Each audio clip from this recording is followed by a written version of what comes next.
here with another episode of my unhealthy podcast. And no, that's not how it sounds. It's a podcast about life, but it's about fixing all the things that are unhealthy, whether it is part of our diet, our exercise, our mental well-being, relationships, or pretty much anything that we can do to make our lives more enjoyable. And got a lot of topics that we go over. Today, I have kind of, I guess, a new topic. And I have a new friend that I met recently at the PodFest conference that I've told you guys about in Orlando. And I have with me Wendy Green, host of the Banter podcast. Wendy, welcome to the show. Marv, I'm so glad to be here. And it was so nice to meet you at PodFest. Thank you. Yes. It was good to meet you too. Good to chat with you a little bit, hear your story. And listen, we're going to talk about some stuff, and I should let the listeners know that we're going to talk about everything from a boomer perspective, which, do you realize that about a year ago, I called myself a boomer? You and did? Somebody had to reach out to me and say, Marv, you're not a boomer yet.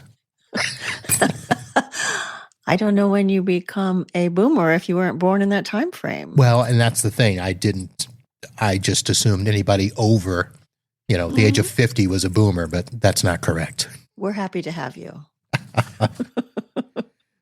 So let's talk about this. So you started a podcast, but it's interesting. The way that you started it is not the way a lot of us start podcasts. A lot of us just think, oh, I've got a great idea. Let me figure out how I can share my voice and make money at it.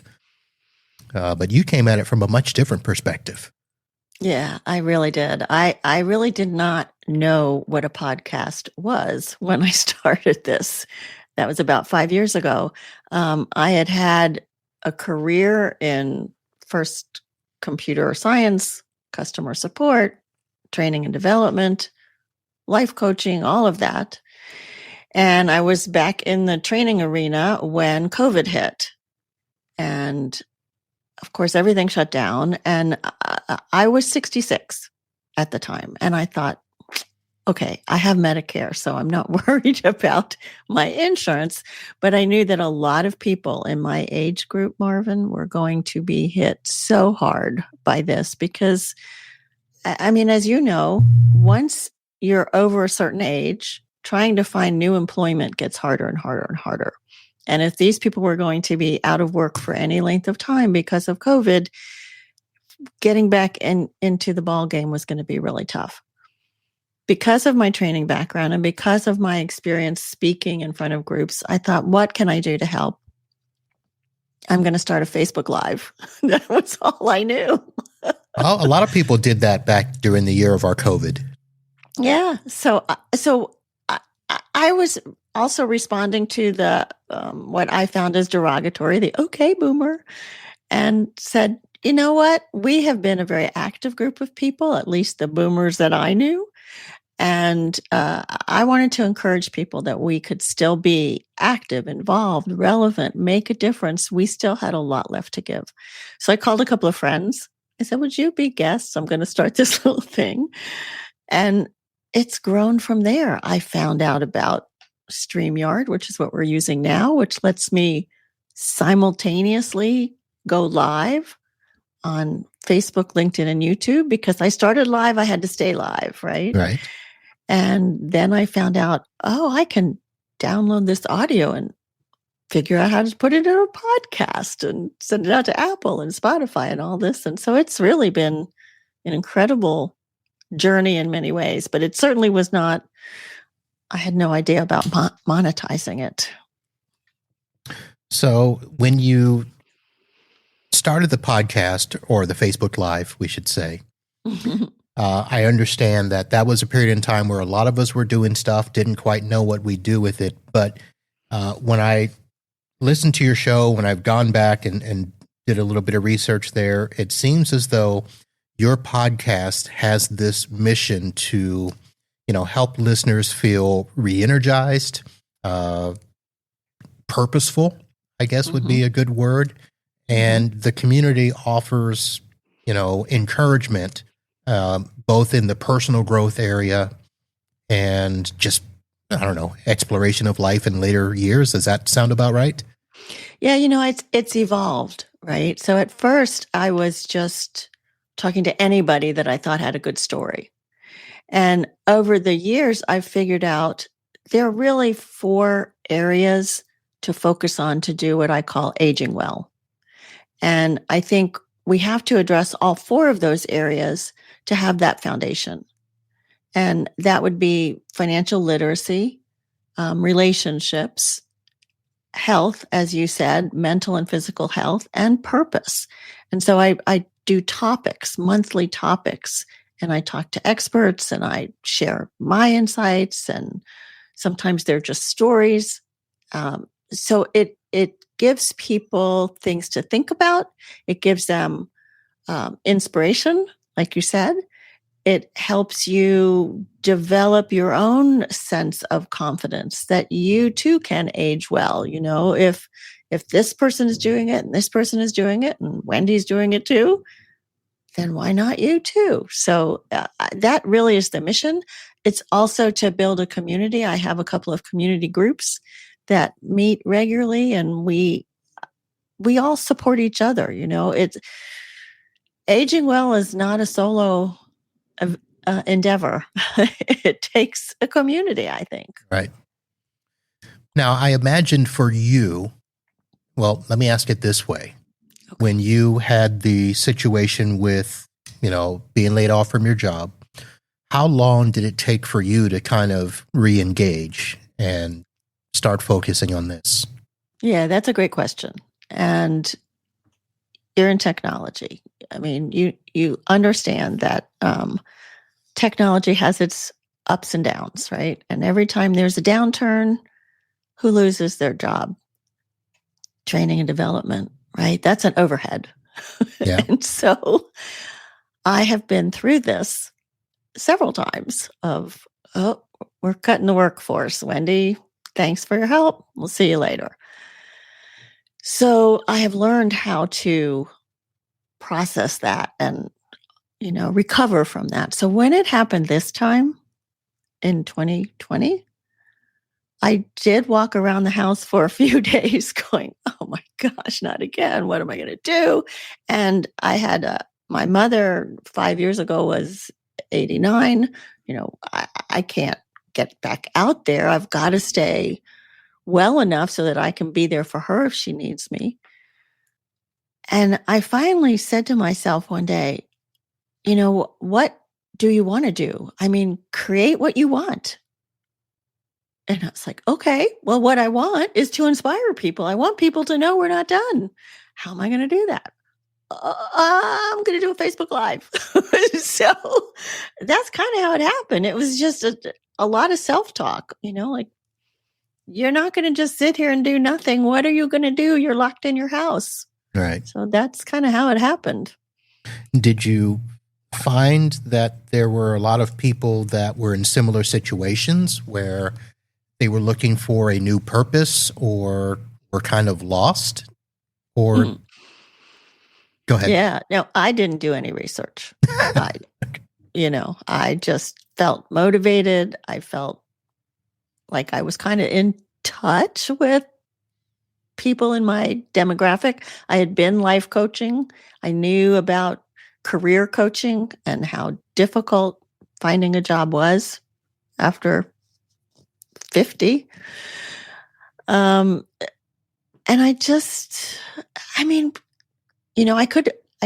we were home, right? I couldn't just sit around and read a book. Right. I had to do something. And this was really self-help for me in a lot of ways, Marv. It was good for my mental health. I felt like I was doing something that was purposeful, that was meaningful, that was supportive, and hopefully people would listen and hopefully people would find it, because I was reaching out to my friends and said, tell your friends, I think probably my first couple of listeners were this person that was on the show and my mother, right? It was like, I seriously had no idea what I was doing.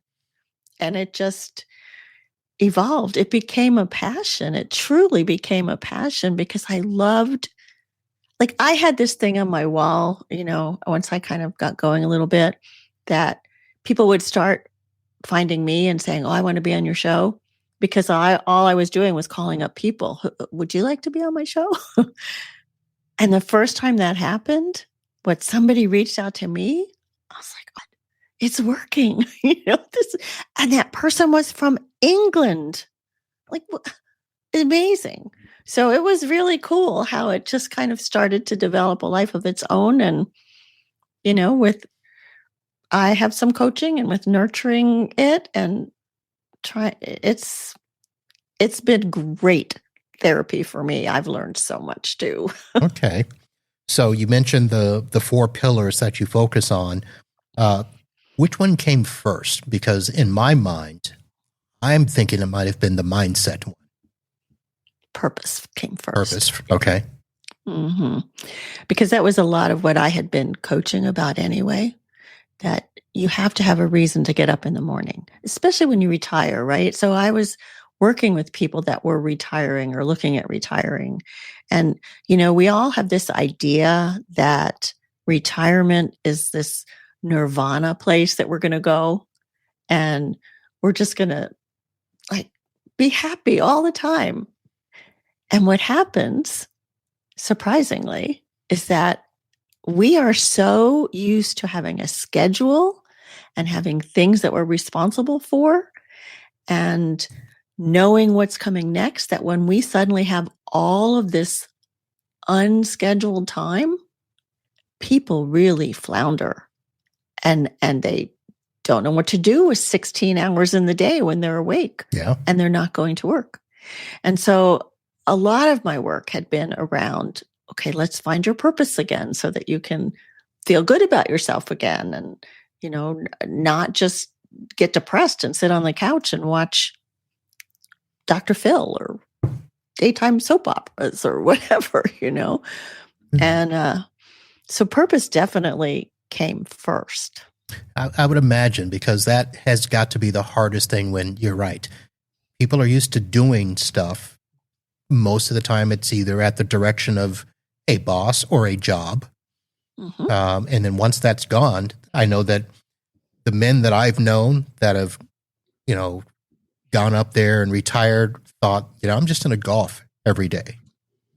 And you can only do that for so long.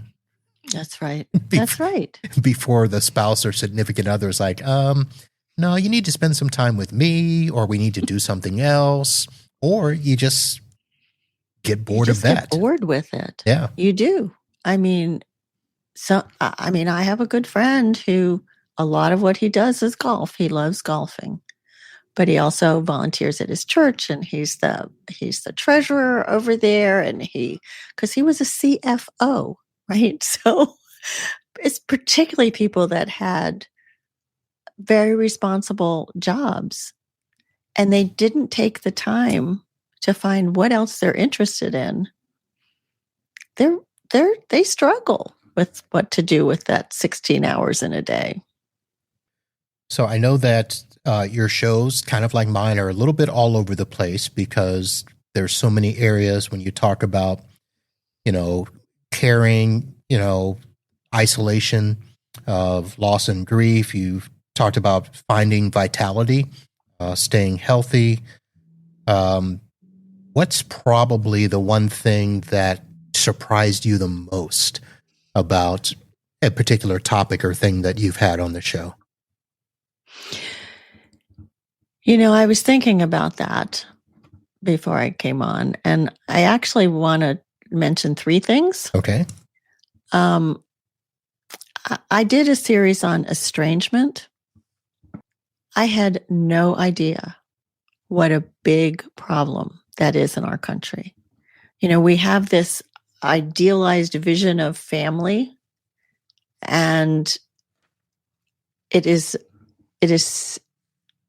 so far from that in many cases, with children absolutely cutting their parents off and saying, "You are toxic. I will not speak to you."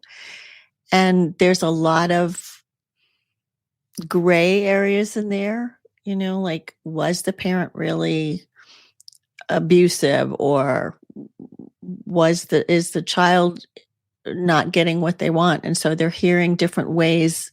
The word toxic is used a lot in our vocabulary these days. And does it really mean I should cut you off? Or does it mean we should try and talk this through and gain some understanding?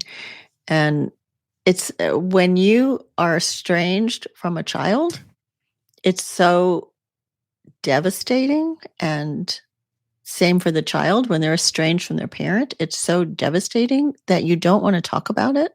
You don't tell people. So we don't realize what a big problem that is. So that was one area that just shocked me completely when I did that series. I think another thing was, I don't focus a lot on particular handicaps or illnesses or whatever, but I did a series on hearing loss, because that is a big thing, that it affects your ability to be in relationship and communicate well. It affects your ability to, listen to music, and so other social events. And it can also have an impact on what people perceive as dementia, because you're missing so much. And so they think, she's losing it. And I had these two women on that had serious hearing loss, and they had written a book about it. And my mother has always had hearing loss, and I never realized this. It is so exhausting to struggle so hard to hear what's being said at a table.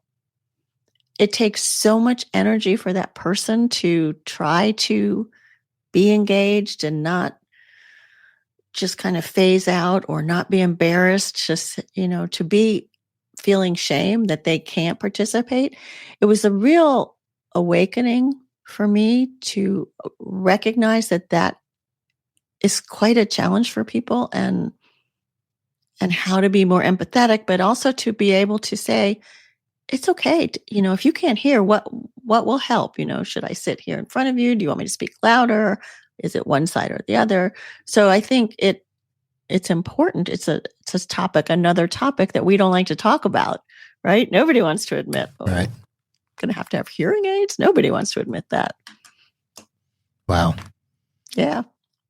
So both of those seem to be pointing to a way that our culture deals with the aging in our society. We know that in other cultures, families actually are coming together at that time because, the elderly live with their kids. Mm-hmm. We don't really do that here. No, we don't. And I know that you're not a psychologist, you're not a, big study of behavioral health and stuff, but are you finding that a lot of times that, our culture misses the point sometimes? You've probably heard a lot of people talk about ageism. Yeah. It goes both ways, of course, right? Sometimes young people have that held against them. Oh, you're not old enough to understand or to do this work. But I think, I do think that there is a tendency in our society to think that, the older people are not as productive. It takes longer to grasp new technology. I'm not going to deny that, but that doesn't mean it's not possible. It just may take longer, right? I'm a technology person, and I find that some things that I have to go over it a couple of times. Okay. But I do think that the ageism is internal as well, right? That we will say to ourselves, oh, I just can't get that. I'm too old. I can't learn that again. And I think that works against us as well. I also think there's this idea that we are such an independent society, at least in the US, that we have told ourselves, and we probably got this from our parents, you don't want to go live with your kids. You don't want your kids to have to take care of you. You've got to be independent. You got to take care of yourself. Don't think that your kids are going to take care of you. Make sure that you've got enough money and you've got, friends that will take care of you and you've got a place to stay and all of this stuff. And so there's no sense that families may be there and say, sure, Mom, let me help you move into assisted living. But rarely are they going to say, oh, sure, Mom, come move in with me. It's a different mentality in our society than I think in particularly Eastern societies. Yeah. So I was going to also add, you mentioned independence. Well, I was going to say convenience as well, because it is so much more convenient to put our parents in assisted living than it is to have them stay with us in the spare bedroom. Oh, yeah. Oh, yeah. It's not easy. It's not. I mean, I had my mother staying with me for a few months before she moved into her apartment in continuing care community, and it's not easy. No, it is not. I had my sister and her nephew, or my nephews, living with us for a month while she was in a transition for a job. It wasn't anything major. It was just, she didn't have a place yet, but she had to start her job, and it was near enough to us that they stayed at our house, and it was interesting. That's right. That's right. Because you and your wife have your routine and suddenly it's interrupted and there's all these other people, and and they were fairly independent, I'm sure. Yes. They didn't need you to make sure they were fed and cleaned and all of that. So it's different. I want to make sure I give you the chance to go back and finish. I think you said there were 3 things and I stopped you in the middle of 2. So you said estrangement and hearing loss. Do you remember the third? Oh, yeah.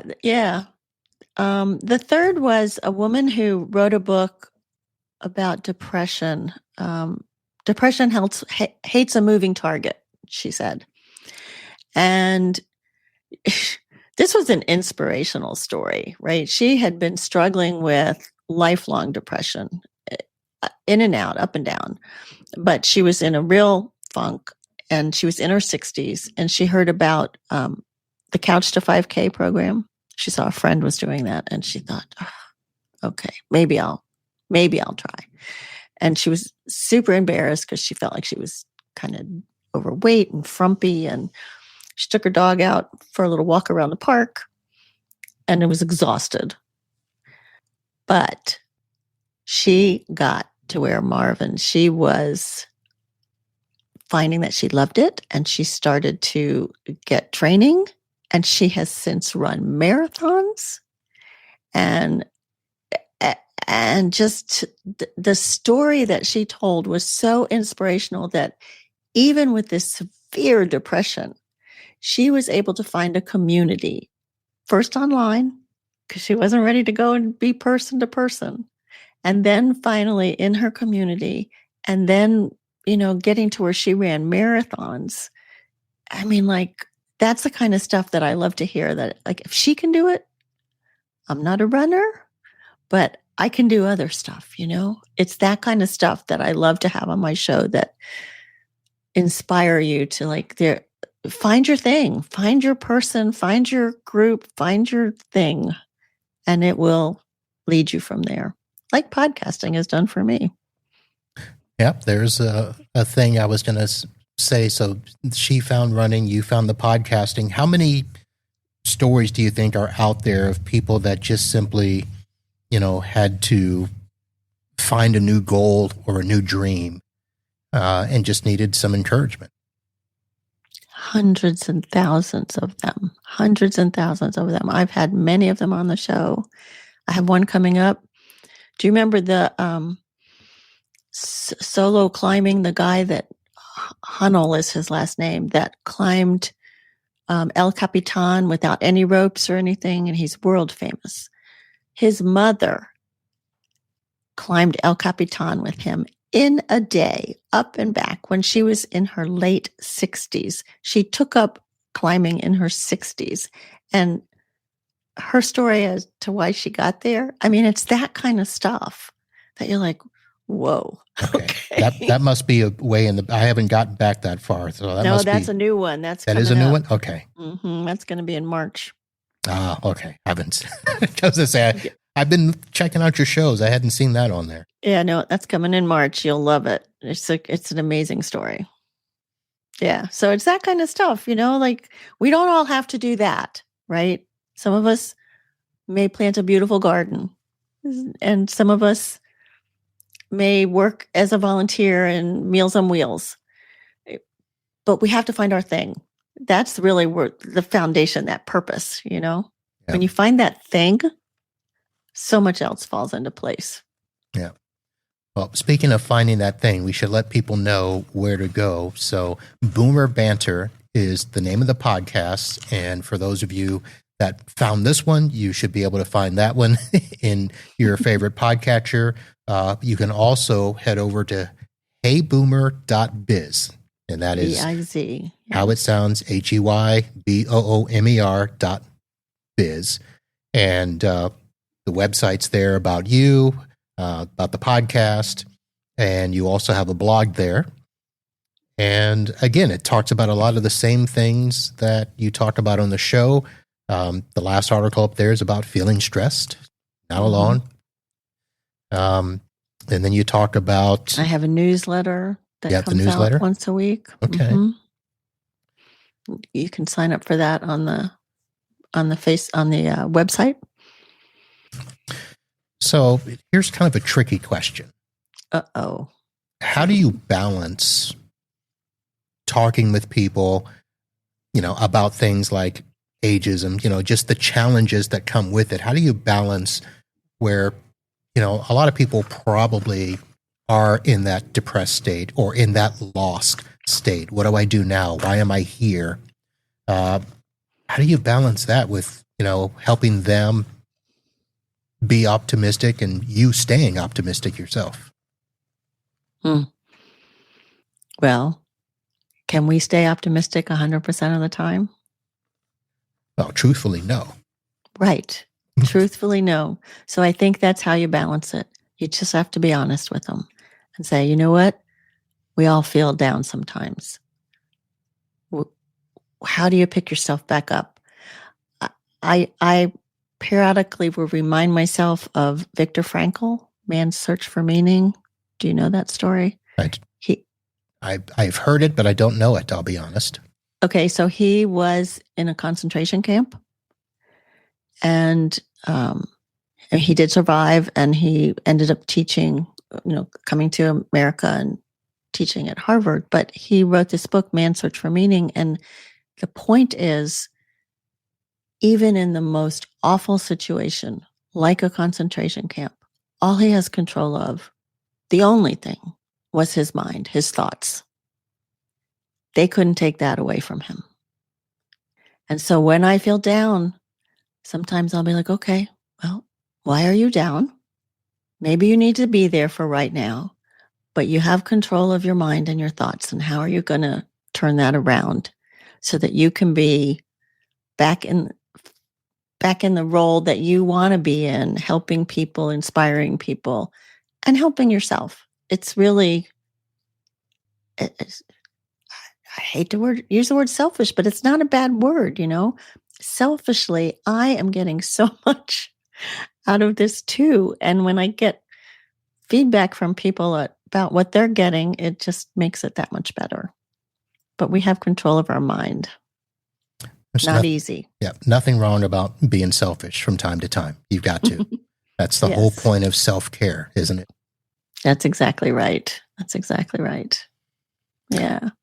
All right. So Boomer Banter, and your subtitle, I love, Real Talk About Aging Well. That's it. Especially with this knowledge that we are living much longer. And obviously our goal is to stay healthier the longer we live. So that's kind of one of the things I want to have as, one of the pillars of my show is that even as we get older, hey, we got to, live healthy and be happy. That's right. And I think of aging well as an action word, an action phrase. It doesn't just happen. You have to make it happen Right. by, thinking well, eating well, moving well, having your friendships, your people that are there for you, and finding your thing. You find your thing. All right. Well, at that point, I want to say we should probably go ahead and end off here. And I know we've hinted at this in our initial conversations and stuff, but I already am having the feeling that I'd like to ask you to come back and talk about some of these topics. As I know I'm asking this on the air, so if you say yes now and then tell me no later, I understand. I love talking about this, Marv, and I'm going to have you on my show too. So I'm looking forward to putting you on the other side of the microphone. Even though I'm not a boomer? Yes, but you have a story, right? You have a story about health and aging, and you called yourself a boomer once. So yeah, it works. All right. Wendy, thank you very much. Ladies and gentlemen, Wendy Green, Boomer Banter, heyboomer.biz. Check out her show. And listen, like me, even if you're not a boomer, there's stuff out there that you can learn. I mentioned some of the topics.